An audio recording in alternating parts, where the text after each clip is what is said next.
رسول اللہ صلی اللہ علیہ وسلم فرمایا کرتے تھے بڑا بد نصیب آدمی ہے جس کے پاس بوڑھے ماں باپ ہوں اور پھر جنت میں نہ جائے.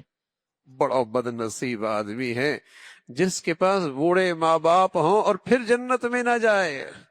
جنت کا راستہ آسان ہے. ارے کیا نفل، کیا تہجد. ہاں، جو دولت ماں باپ کی خدمت میں اللہ نے رکھی ہے کوئی نفلی عبادت اس کا مقابلہ نہیں کر سکتی. رسول اللہ صلی اللہ علیہ وسلم کا ارشاد ہے کہ جو شخص اپنے بوڑھے ماں باپ کو، اپنے ماں باپ کا اطاعت اور فرما بردار ہے، جو اولاد اپنے ماں باپ کی فرما بردار اور اطاعت شعار ہے اور پھر انہیں محبت کی نظر سے دیکھے، اللہ اسے ایک مقبول حج کا ثواب عطا فرماتے ہیں.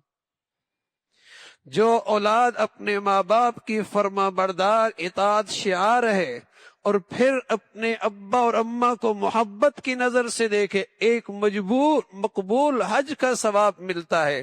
فرمایا رسول اللہ اگر کئی مرتبہ دیکھے تو رسول اللہ صلی اللہ علیہ وسلم نے فرمایا اللہ کے خزانے میں کیا کمی ہے، ہر بار اللہ مقبول حج کا ثواب عطا فرمائیں.